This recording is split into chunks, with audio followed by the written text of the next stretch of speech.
Group captain अनुपम बनर्जी जी, इस बात को मैं आपसे समझना चाहूंगी, क्योंकि हमने सर्जिकल स्ट्राइक की, एयर स्ट्राइक की, और उसके बाद देखिए फिर हमें बीती रात किस तरह की स्ट्राइक करनी पड़ी है, क्योंकि पाकिस्तान मानेगा नहीं। और इसी वजह से देश चाहता है कि इस बार तो मौका भी है, दस्तूर भी है, पाकिस्तान ने खुद दिया है, और उसके बाद उसका परमानेंट इलाज कर दीजिए। क्या होना चाहिए ताकि दोबारा वो नाग की तरह हिंदुस्तान की तरफ देखकर अपना फन फैलाने की कोशिश नहीं करे?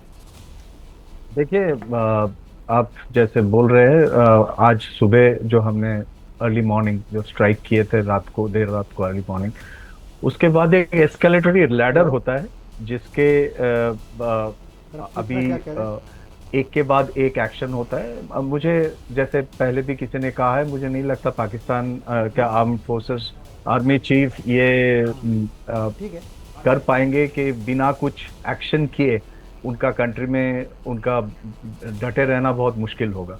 तो मुझे लगता है पाकिस्तान इसका कुछ ना कुछ गलती जरूर करेगा। और देखिए, हमारे पास तो टेररिस्ट कैंप अटैक करने के लिए है जो कि नॉन मिलिट्री नॉन सिविलियन दोनों हैं, लेकिन वो जब अटैक करेंगे तो उनके पास या तो मिलिट्री टारगेट होंगे और या तो सिविलियन टारगेट होंगे। और जब ये होगा तब वो एस्केलेटरी लैडर में नेक्स्ट स्टेप में चला जाएगा। तब it will slowly it will go towards a much greater conflict. तो हमें लगता है हमें इंतजार करना चाहिए। आज सुबह जो एक्शन हुआ है वो बहुत ही एक कोऑर्डिनेटेड एफर्ट था आर्म फोर्सेस का, और जो बहुत सुंदर तरीके से हमने इतने सारे टारगेट एक साथ शॉर्ट स्पैन के अंदर हमने कैप्चर किया। जो मैसेज ये स्ट्राइक का सबसे इम्पोर्टेंट था, जो मैसेज था, मैसेज यही है कि देखिए, नंबर इम्पोर्टेंट नहीं, आप कितने लोग मारे, क्या मारे, क्योंकि आप 50 मारिए तो 500 आ जाएगा। लेकिन ये मैसेज जो बालाकोट का भी और इसका भी ये है पाकिस्तानी एस्टैब्लिशमेंट का, स्पेशली आर्मी के लिए, कि आपका कोई भी misadventure will not go unpunished. अगर आप कुछ करेंगे तो आपको उसको मुंह तोड़ जवाब दिया जाएगा। तो ये मैसेज मेरे ख्याल से पाकिस्तानी एस्टैब्लिशमेंट और आर्म फोर्सेस को वेरी क्लियरली मिल चुके हैं। अब देखते हैं उनका रिएक्शन क्या होता है, उसके ऊपर डिपेंड करेगा इंडियन आर्म फोर्सेस के, गवर्नमेंट का क्या रिएक्शन होगा। बिल्कुल। वो एक अगर हमारी तरफ, क्योंकि जैसा कि नीरज ने बताया कि हमारे कई जो निर्दोष नागरिक थे उनकी जान भी गई है, एक के बदले 10 सिर हिंदुस्तान को ये तरीका अख्तियार करना पड़ेगा जो मौजूदा वक्त में हम महसूस भी कर रहे हैं, देख भी रहे हैं। हमारी सेना की ओर से, सरकार की ओर से वो कार्रवाई भी की जा रही है। लेकिन एसपी सिन्हा जी, अब सीधे आपके पास आते हुए, देखिए, पाकिस्तान के संदर्भ में 4 युद्ध बुरी तरह से हारा, उसके बाद किस तरह से आतंकवादियों का सहारा लेता है हिंदुस्तान के भीतर दहशतगर्दी पैदा करने में। कश्मीर में जहां पर इतनी शांति आई, इतना विकास, इतना पर्यटन आया, वो उसकी आंखों की किरकिरी बना हुआ है। तो ऐसे पाकिस्तान को कब तक बर्दाश्त करते रहेंगे? जनरल मुनीर आके जिहादी भाषण देने के बाद वो पता नहीं कौन से बिल में छिपा हुआ है, आपकी उसके बारे में भी जानकारी निकलकर सामने नहीं आ रही है। अगर कुछ पाकिस्तान की ओर से बड़ा किया जाता है, करने की कोशिश की जाती है, तो क्या हो सकता है परमानेंट इलाज पाकिस्तान का? देखिए, 3 पॉसिबिलिटीज है। जैसा रक्षा मंत्री पाकिस्तान के ने कहा कि हम कोई एक्शन नहीं लेंगे, पॉसिबिलिटी नंबर 1।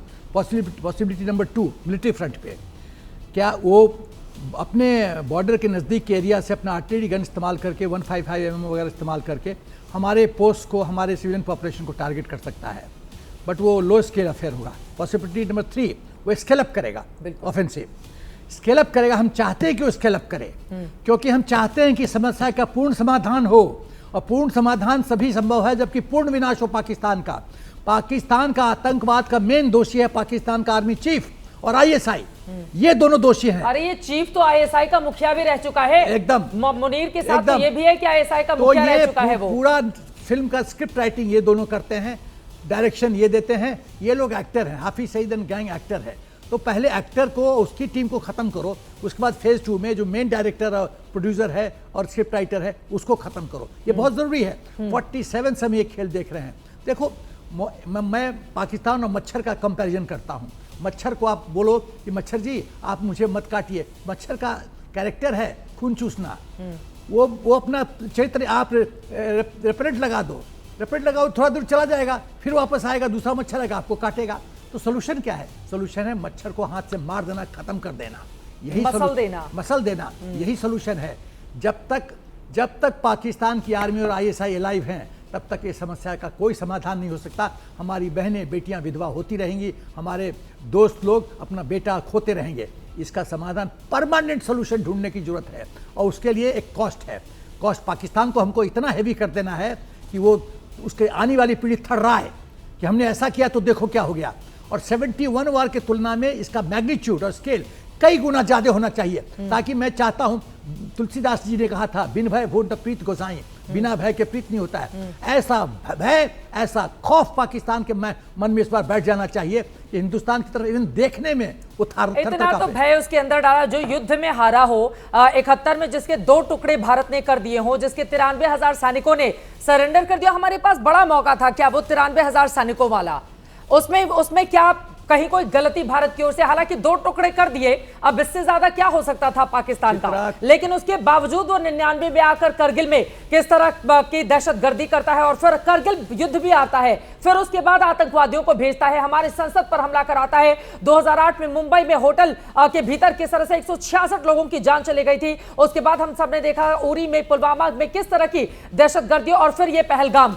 इस आतंकी देश का परमानेंट इलाज होना ही चाहिए। लेफ्टिनेंट जनरल शंकर प्रसाद जी, अब मैं सीधे आपके पास आते हुए, देखिए अब मसूद अजहर, अगर उसको यह बोलना पड़े जिसके परिवार के 14 लोग बुरी तरह से आतंकी मौत मारे गए हैं, मसूद अजहर का भाई रऊफ असगर गंभीर रूप से घायल हुआ है और उसके बेटे हुजैफा के मारे जाने की खबर है, वो कह रहा है काश मैं भी मर जाता, तो क्या यह माना जा सकता है कि अब इसका भी अंत करीब है, दिख रहा है उसकी आंखों के सामने? ये है बाबू, बिल्कुल ठीक कह रही हैं आप, इसका अंत बिल्कुल इसके नाकों के सामने है। देखिए आपने एक बड़ी अच्छी बात कही, जो थोड़ा सा एलेबोरेट कर दूं मैं। 1971 वॉर में जब उनकी हार हुई, 90,000 कैदी पकड़े गए, उस समय ज़ियाउल हक साहब ने ये बयान दिया था, ये डॉक्टरीन बनाई थी कि हम भारत के संग रेगुलर वॉर में नहीं जीत सकते किसी सूरत में भी, तो भारत के अगेंस्ट हमें कुछ करना है तो टेररिज्म करना है, and we will inflict 1000 cuts and bleed India, ये उनकी आपको कहावत याद होगी। उसी के बाद में उन्होंने पूरी आर्मी की जो भर्ती थी वो बदली की, उसको एक तरह से इस्लामिक बनाने की कोशिश की। इन्होंने अफसर वो भर्ती किए जो कि रेगुलर स्कूल्स तक में नहीं गए थे, वो एक जिहादी बने थे, वो सिर्फ कुरान को पढ़ पढ़ के मदरसे में आए थे आर्मी के अंदर, वही लोग आज सीनियर ऑफिसर्स बन गए, वो खुद ही जिहादी हैं। तो इस समय प्राइम मिनिस्टर का टास्क को ज़रा ध्यान से अगर सोचें, उन्होंने दूसरा लफ्ज़ जो कहा है ना, वो बहुत सोच विचार के कहा है कि इनके बैकअप्स को मारना है। बैकअप कौन है? इनकी पाकिस्तान आर्मी।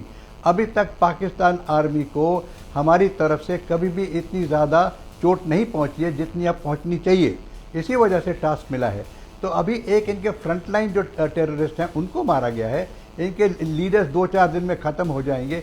उसके बाद अगर हमें भारत के अंदर एक शांति से रहना है, एक टेररिज्म को समाप्त करना है अपने नेबरिंग कंट्री में, तो इनकी आर्मी को कुछ ना कुछ हमें करके दिखाना है। और वो कुछ ना कुछ क्या है उसका आप जानती हैं कि एक ISI का हेडक्वार्टर है, एक चीफ है। लेकिन समझने की बात यह है कि जब तक कि लगातार पाकिस्तान के अंदर मिलिट्री रूल चलता रहेगा और सिविल गवर्नमेंट का कोई हाथ नहीं रहेगा, तो तब तक ये परेशानी रहेगी। तो हमें पाकिस्तान के अंदर इस तरह की एक एटमॉस्फेयर भी क्रिएट करनी है, डिप्लोमेटिकली, इकोनॉमिकली, पॉलिटिकली, कि उनका आवाम खड़ा हो। अब उनका आवाम जो बड़ा दुखी है, उनका आवाम जो उनको ना खाने को है ना पीने को है, उसी वजह से इंडस वाटर ट्रीटी भी चल रही है। तो their own population has to rise against the military, तब मालूम चलेगा कि मिलिट्री का क्या हाल है। अभी तो वहाँ जैसे एम्बेसडर साहब कह रहे थे कि वो तो आर्मी चलाती है, वो देश आर्मी का है, लेकिन ये देश चलता तो पॉलिटिकल के नाम से है ना, लेकिन केवल नाम के वास्ते। तो जो पॉलिटिकल डिस्पेंसेशन है, जो इलेक्टेड रिप्रेजेंटेटिव्स हैं, वो तो उनके लोग हैं ना, आवाम है। तो आवाम को इसमें हिस्सा लेना पड़ेगा, और आवाम को हिस्सा लेने के लिए हमें उन्हें एक रास्ता दिखाना है, आवाम को रास्ता दिखाना है। आवाम को रास्ता दिखाना है कि देखो पानी तुम्हारा ख़त्म हो गया, तुम दोस्ती से रहो तो पानी मिलेगा, तुम्हारा खाना पीना बंद हो गया, तुम्हारी जो FATF की हालत है वहाँ से तुम्हारे सारे फंड्स आने बंद हो गए, तुम्हारे पास इतना पैसा तो है नहीं कि तुम अभी उसका जो ब्याज है वो भी दे सको, उसकी हालत में तो होल ऑफ पाकिस्तान के अंदर एक रेवोल्यूशनरी स्टेट पैदा करनी है, और वो होगी। आप मान के चलिए जिस प्रकार से वर्ल्ड पावर इस समय इंडिया को सपोर्ट कर रही है, तो हमें क्लियरली लॉन्ग टर्म पर्सपेक्टिव में सोचना है। इस समय लॉन्ग टर्म पर्सपेक्टिव ये है कि इनकी मिलिट्री को हमें एक सजा देनी है, और उनको इतना डिस्क्रेडिट करना है कि उनका देश खड़ा हो जाए। और जब देश खड़ा हो जाएगा तो पाकिस्तान की हालत खस्ता हो जाएगी। नहीं तो कितने सालों से लगातार वहाँ पे आर्मी जो रूल कर रही है, तो army rule in Pakistan must be brought to a termination, then only they will be able to make a neighbour of ours. नहीं तो ये चलता रहेगा। इसके लिए कार्य हो रहा है, आप इसमें भरोसा रखिए जिस तरह की इस समय एक स्ट्रैटेजी बनाई गई है, एक इकोनॉमिक स्ट्रैटेजी, एक वाटर स्ट्रैटेजी, एक वर्ल्ड पावर्स की तरफ से, आप यूनाइटेड नेशन में देखिए ना कल क्या हुआ। यूनाइटेड नेशन में एक लफ्ज नहीं पास करा सके, ये बुरा हाल हुआ वहाँ पे। तो इनकी तो चाइना भी वीटो नहीं करेगा, चाइना को भी इंटरेस्ट अपनी लड़ाई, चाइना को अपनी लड़ाई टैरिफ लड़ाई भी तो देखनी है ना। तो टैरिफ लड़ाई में चाइना जब इस तरीके से अमेरिका के साथ फंसा हुआ है तो वो भारत के संग कुछ ना कुछ रिलेशनशिप बनाना रखता है। हालांकि उसका बहुत पैसा लगा हुआ है चाइनीज पाकिस्तान इकोनॉमिक कॉरिडोर में भी, लेकिन इन सब चीज़ों को ध्यान में रखते हुए एक लॉन्ग टर्म स्ट्रैटेजी बन रही है, जिसका आप शुरू अभी you are seeing the beginning of that. और बिगनिंग पानी से हुई, बिगनिंग इकोनॉमिक स्क्रूइंग से हुई, बिगनिंग और तरह से हो रही है। और military action is a kinetic action जो तो लगातार हर एक चीज़ में लगा रहेगा और लगा रहेगा अपने तरीके से। आज की तारीख में जो हमारी स्ट्रैटेजिक वो हुई है अमेरिका के साथ लॉन्ग टर्म स्ट्रैटेजिक, वो उसकी वजह से हमें इंटेलिजेंस मिल रही है। We know exactly where the Pakistan army formation are today. ये बहुत बड़ी बात आपकी ओर से कही गई है अमेरिका के साथ। बिल्कुल, अब बहुत बड़ी बात आपकी ओर से कही गई है कि दूर तलक सोचकर स्ट्रैटेजी तैयार करनी होगी और चारों तरफ से घेर कर मारना होगा पाकिस्तान को। पाकिस्तान की आवाम को यह सोचना होगा कि दहशतगर्दी, आतंकवाद कभी भी आपके देश का भला नहीं कर सकता है। और जमहूरियत के नाम पर यह जो सेना आपकी पाकिस्तान को चलाती है, यह खुद पाकिस्तानियों के लिए गड्ढे खोद रहा है और आगे आने वाले वक्त में पाकिस्तान की आवाम को उसका खामियाजा भुगतना ही पड़ेगा। अगर आप अपनी धरती से आतंकवादियों को पालेंगे, पोसेंगे, तो उसकी जड़ को काटने के लिए हिंदुस्तान उसकी जमीन को बंजर करने के लिए इसी तरह से घर के भीतर दाखिल होगा और फिर जवाब देगा। बाकी मेहमानों के पास जाऊं उसके पहले एक बड़ी खबर आ रही है, सीधे उसका रुख करेंगे। राष्ट्रीय सुरक्षा सलाहकार अजीत डोभाल का बहुत बड़ा बयान सामने आया है। डोभाल ने कहा है कि पाकिस्तान ने तनाव बढ़ाया तो भारत मजबूती से जवाब देने के लिए तैयार है। एनएसए अजीत डोभाल का यह बड़ा बयान सामने आया है। अगर बढ़ाया तनाव तो फिर मजबूती से भारत देगा इसका जवाब। अजीत डोभाल ने यह भी कहा है कि भारत का तनाव बढ़ाने का कोई इरादा नहीं है, लेकिन अगर पाकिस्तान ऐसा करता है तो हम उसे मजबूती से जवाब देने को पूरी तरह से तैयार हैं। अजीत डोभाल जो इस पूरे ऑपरेशन को लीड कर रहे थे, एक तरीके से एनएसए ने कई दूसरे देशों के अपने समकक्षों को फोन लगाकर पूरे मामले की जानकारी दी है और यकीनन उसके जरिए किस तरह से दुनिया का समर्थन हिंदुस्तान को मिले आतंकवाद के खिलाफ इस बड़ी लड़ाई में। लगातार अजीत डोभाल की ओर से ये कोशिशें की गई हैं, क्योंकि कई बार जब आप इस तरह के ऑपरेशन करते हैं, दूसरे देश के घर में घुस कर मारते हैं, तो फिर कई राष्ट्रों की ओर से क्वेश्चन भी किया जाता है, जैसा कि ग्लोबल टाइम्स की ओर से कोशिश की गई थी। हालांकि मुंहतोड़ जवाब उसको भी दे दिया गया है, लेकिन बड़ा बयान ये सामने आया है और साफ कर दिया है पाकिस्तान ने तनाव बढ़ाया तो फिर मजबूती से जवाब देंगे।